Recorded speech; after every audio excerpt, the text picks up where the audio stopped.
శ్రీమాత్రే నమ. జయ గురు దత్తాత్రేయ నమ. ఈ వీడియోలో మనం సింహరాశి వారికి మార్చి 1వ తారీఖు నుంచి 7వ తారీఖు మధ్యలో జరగబోయే వార ఫలాలు పరిశీలించినప్పుడు మరి సింహరాశి వారికి గత కొద్ది రోజులుగా ఎదుర్కొంటున్నటువంటి ఆర్థిక పరమైనటువంటి ఇబ్బందులు, వృత్తిపరమైనటువంటి ఇబ్బందుల నుంచి సంపూర్ణంగా బయటపడడం జరుగుతుంది.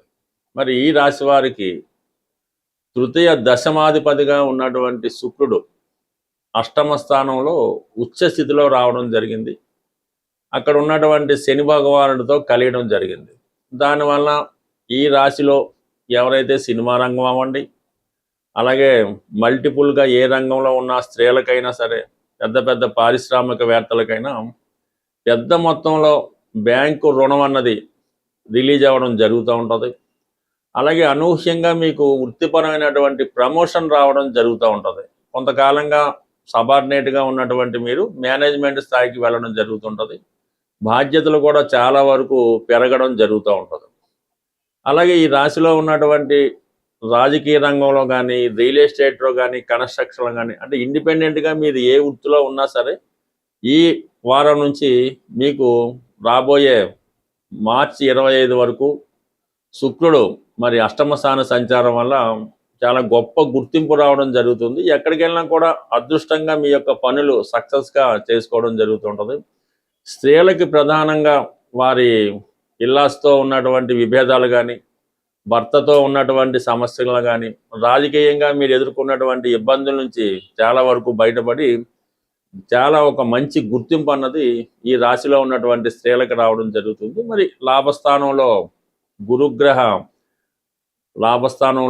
గురుగ్రహ వక్రగమనం కూడా 2 రకాల అవకాశాలు మీకు ఇవ్వడం జరుగుతూ ఉంటుంది. మీరు ఏదో ఒక అవకాశాన్ని కోరుకొని దాంట్లో సెటిల్ అవ్వడం అన్నది మంచిది. బట్ ఏదైనా ఈ రాశి వారికి చాలా కాలంగా ఆశిస్తున్నటువంటి, ఎదురు చూస్తున్నటువంటి ఫలితం రావడం జరుగుతూ ఉంటుంది. ఇక మరి సప్తమ స్థానంలో ఉన్నటువంటి గ్రహాలు చాలా వరకు మిమ్మల్ని పార్ట్నర్స్ వల్ల, జీవిత భాగస్వామి వల్ల ఇబ్బందులు కలిగే అవకాశం ఉంది. ప్రధానంగా కుజుడు మరి రాశి వారికి యోగకారకుడుగా సప్తమ స్థానంలో రాహుగ్రహంతో కలిసి ఉండడం వల్ల మీ యొక్క భార్యాభర్తల మధ్య కానీ, వ్యాపార పార్ట్నర్స్ మధ్య కానీ ఎవరో ఒకరు విభేదాలు సృష్టించి చాలా వరకు ఇబ్బంది పెట్టే అవకాశం ఉంటుంది. దాంతో రాష్ట్రాధిపతి రవి కూడా సప్తమ స్థాన సంచారం వల్ల మీరు మీ పార్ట్నర్సు, లేదంటే మీ భార్య, లేదంటే మీ భర్త చెప్పినట్టు మీరు వినాలి తప్ప మీ మాటకి పెద్దగా నెగ్గుకు రావడం అనేది చాలా కష్టం అవుతుంది. ఎందుకంటే అపోజిషన్ వారి యొక్క బలం పెరిగిపోయింది. అక్కడ కుజుడు, అక్కడ రవి, అక్కడ బుధుడు, అలాగే మరి రాహుగ్రహం, దాంతోపాటు ధన లాభాధిపతి సప్తమ స్థానంలో ఉండడం వల్ల ఫైనాన్స్తో కూడుకున్నటువంటి ఇబ్బంది. మీరు ఏమాత్రం వాళ్ళతో రాజీ పడకుండా ఉంటే మీకు రావాల్సినటువంటి లబ్ధి లేదంటే ధనం రావడం ఆగిపోతూ ఉంటుంది. అందువల్ల ఒకదానికి ముడిపడ ఉండడం వల్ల ఏంటంటే కొంతవరకు మీరు మీ యొక్క వ్యాపార భాగస్తులు చెప్పినట్టు తప్పనిసరిగా వినవలసి వస్తుంది. వింటే తప్ప మీకు ఆ ఫండ్స్ రిలీజ్ అవ్వడం కానీ, లేదంటే కొన్ని ఇబ్బందులు కానీ ఎదుర్కోవడం జరుగుతుంది. కాబట్టి కొంతకాలం పాటు రాజీ ధోరణిలో వెళ్ళడం మంచిది. తర్వాత దానికి అదే సమస్యలు పరిష్కారం అవుతాయి. కాబట్టి మరీ పట్టుదలగా, మరీ మొండితనంగా, ఎవరు చెప్పినా వినకుండా మీ మాటే నెగ్గాలని పట్టుదల ఉంటే మాత్రం కొంత సమయంలో మీకు మీరే నష్టపోవడం జరుగుతూ ఉంటుంది. ఎందుకంటే రాశి యందు ఉన్నటువంటి కేతువు మీకు ఏది కరెక్ట్ అనిపిస్తే దాన్నే మీరు పట్టుకుంటారు తప్ప అవతల వారి యొక్క వాదనను మీరు ఏమాత్రం వినకుండా మీదే నెగ్గాలని పట్టుదల ఉంటుంది.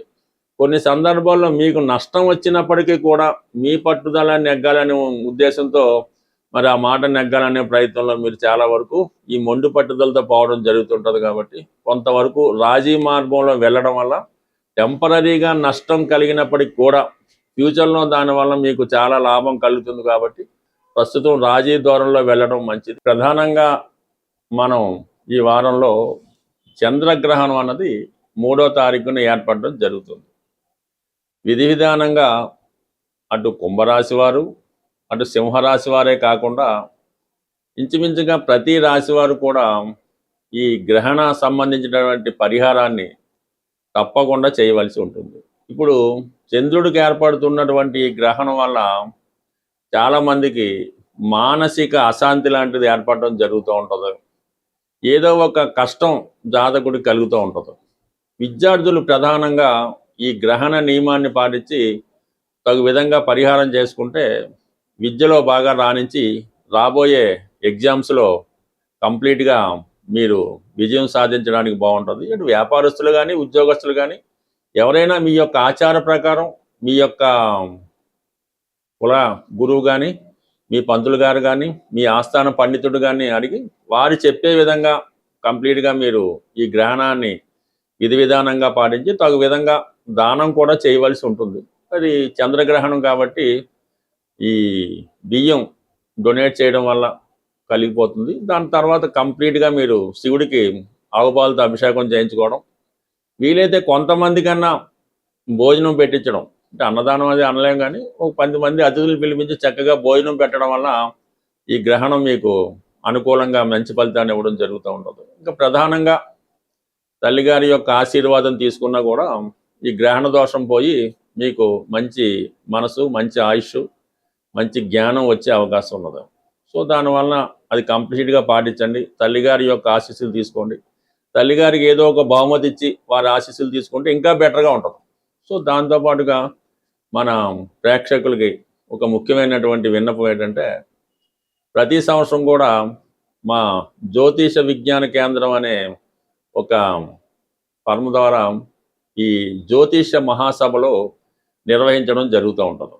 సుమారుగా ఇది 10వ సంవత్సరం. ఈ నెల అంటే ఇంచుమించుగా ఈ మార్చి నెల 22వ తారీఖున ఆదివారం రోజు మన హైదరాబాద్లో ఈ సుందరయ్య విజ్ఞాన కేంద్రంలో ఈ జ్యోతిష సభ ఒకటి ఏర్పాటు చేయడం జరిగింది. దాంట్లో ప్రముఖుల్ని ఆహ్వానించి ఈ జ్యోతిషానికి ఉపయోగపడే, అంటే మీకు ఎవరైతే జ్యోతిష విద్యార్థులు ఉంటారో, జ్యోతిష్కులు ఉంటారో వారికి ఉపయోగపడే కొన్ని విషయాలు చర్చించడం జరుగుతుంటుంది. మీలో ఎవరికైనా ఈ జ్యోతిష సభలో పాల్గొని మీకు వచ్చిన విధంగా సభలో ప్రసంగించాలనుకున్నా, సభలో పాల్గొవాలన్నా మమ్మల్ని సంప్రదించవచ్చు. దీనికి ఏ విధమైనటువంటి ఫీజు ఉండదు. మరి సభలో పాల్గొన్న వారికి అన్ని సౌకర్యాలు, అంటే భోజన సౌకర్యాలన్నీ కూడా ఉచితంగానే ఏర్పాటు చేయడం జరుగుతుంది.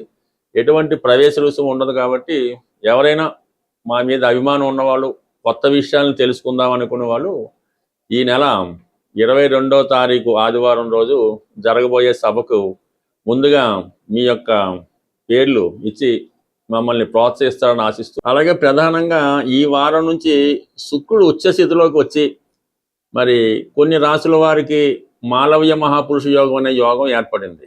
శుక్రుడు బలంగా ఉన్నప్పుడు మరి లక్ష్మీదేవిని ఆరాధించడం వల్ల, పూజించడం వల్ల మనకి తొందరగా అమ్మవారి ఫలితం ఇవ్వడం జరుగుతూ ఉంటుంది. అందువల్ల ఏంటంటే ఈ సమయంలో మీరు ఈ రాబోయే ఈ మార్చి 1వ తారీఖు నుంచి 25వ తారీఖు మధ్యలో కనీసం ఒక 18 రోజులు పెట్టుకొని ప్రతిరోజు కూడా విధి విధానంగా లక్ష్మీ అమ్మవారిని, అంటే మీరు ఏ రూపంలో అమ్మవారిని ప్రసన్నం చేసుకున్నా పూజించినా పర్వాలేదు, కలవ పువ్వులతో అమ్మవారిని ఏదో ఒక శుక్రవారం రోజు కానీ మంగళవారం కానీ ఏ రోజైనా కలవ పువ్వులతో అమ్మవారిని అలంకరించి వీలైతే ఈ ప్రతిరోజు కూడా, అంటే ఈ శుక్రుడు ఉచ్చలో ఉన్న రోజులు కూడా శ్రీ సూక్తం కానీ, లక్ష్మీ స్తోత్రం కానీ, కనకదార స్తోత్రం కానీ పారాయణ చేస్తూ కంప్లీట్గా మీరు ఈ విధానం పాటించడం వల్ల, అలాగే ఏదైనా అమ్మవారి ఆలయంలో అమ్మవారి కలవ పువ్వులతో అర్చన చేయడం, దానివల్ల ఏంటంటే మీకు అమ్మవారు తొందరగా అనుగ్రహించడం జరుగుతూ ఉంటుంది. సాధారణంగా మీకు ఈ దేవతలు ఫోటోలు అవి చూసినప్పుడు కొంతమంది చేతిలో ఈ కలవ పువ్వు ఉండడం జరుగుతూ ఉంటుంది. సూర్య భగవానికి ఉంటుంది, లక్ష్మీ అమ్మవారికి ఎలా ఉంటుంది, కొంతమందికి అది సింబాలిక్గా పెడుతుంటారు. ఎవరి చేతిలో ఈ కలవ పువ్వు ఉన్నట్టు ఆ చిత్రపటం లేదంటే ఆ దేవతామూర్తి ఉంటుందో వారు మీకు ధనాన్ని ఇవ్వడానికి రెడీగా ఉంటారన్నమాట. అందుకే ఆ సింబల్ అక్కడ పెట్టడం జరుగుతూ ఉంటుంది. అందువల్ల ఏంటంటే మీరు కలవ పువ్వులతో అమ్మవారిని పూజించడం వల్ల, తేనె నైవేద్యంగా పెట్టడం వల్ల, ఈ ప్రసాదం అది అమ్మవారి పెట్టినప్పుడు వెండి పాత్రల్లో పెట్టవలసి ఉంటుంది. ఎక్కువ మంది ఏంటంటే స్టీలు పాత్రల్లో పెట్టడం అన్నటువంటిది అది చాలా పొరపాటు. తెలియచేయడం వల్ల తప్పు లేదు, కానీ ఎట్టి పరిస్థితుల్లో కూడా దైవ ఆరాధనకి ఇనప సంబంధించింది, స్టీలు సంబంధించింది ఎట్టి పరిస్థితుల్లో కూడా వాడకుండా ఉంటేనే మంచిది. సాధ్యమైనంత వరకు అమ్మవారి యొక్క నైవేద్యాలు కానీ, ప్రసాదాలు కానీ అరిటాకులో పెడితే ఉత్తమం. లేదు వెండి ప్లేట్లో పెడితే మరింత ఉత్తమం. ఈ విధంగా బుద్ధిగా నియమం పాటించి అమ్మవారిని ప్రసన్నం చేసుకోవడం. అలాగే అమ్మవారి పూజా కార్యక్రమం ప్రారంభించుకున్నాం, కనకదార స్తోత్రం చదువుతున్నాం. అప్పుడు ఏం చేయాలి? ఏదో ఒక పర్టికులర్ టైం ఎన్నుకోవాలి. ఉదయం 6:30 అంటే 6:30, 5 అంటే 5. ఆ టైంకే కరెక్ట్గా ఆదరణ అయిపోవాలి.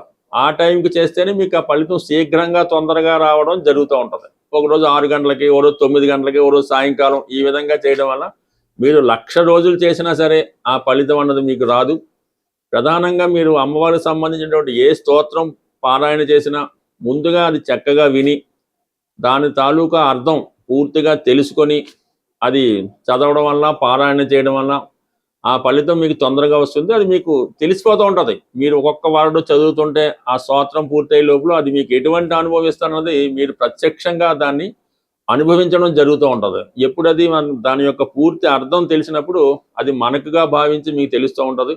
అది పూర్తిగా భక్తిలో సంపూర్ణంగా చేసిన వాళ్ళకి అర్థమవుతూ ఉంటుంది అన్నమాట. అందుకని ఈ విధంగా దాదాప్యం చెందుతూ శరణాగతి చెంది అమ్మవారి పాదాలు పట్టుకొని ఒక్కసారి చేసినా కూడా మీకు 1,000 సార్లు చదివిన ఫలితం అన్నది తప్పకుండా కలుగుతుంది. ఇందులో శ్రద్ధ అన్నది వెరీ వెరీ వెరీ ఇంపార్టెంట్. స్వస్తి.